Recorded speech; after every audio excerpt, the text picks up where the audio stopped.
As a support team leader, people might think that I would oversee the team, handle escalations, and step in when needed. But I actually like to stay quite hands-on in working closely with the team. So on a day-to-day basis, part of it is I still work on some tickets myself. That's why I spend most of my time in the agent ticket interface, because it is what really where the heart of our support operation is. It is not allowing me to just manage my own queue effectively, but also gives me the full visibility of the team's activity and workload in one place.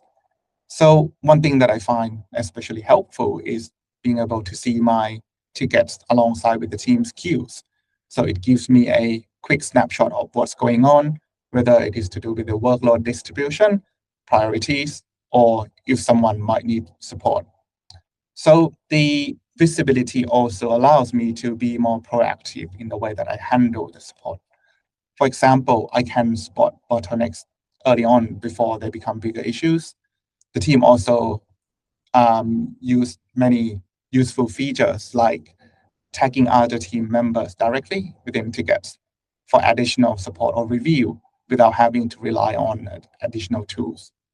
So we also use the labels to flag tickets when we start noticing pattern in certain issues, which helps us to identify trends early and take preventative action before they escalate. So beyond the ticket interface, the admin area is another area where it is the foundation of how we structure our support operations. That's where I manage things like automations, triggers, and SLAs. It is important to keep those configurations up to date and the team can continue to operate efficiently.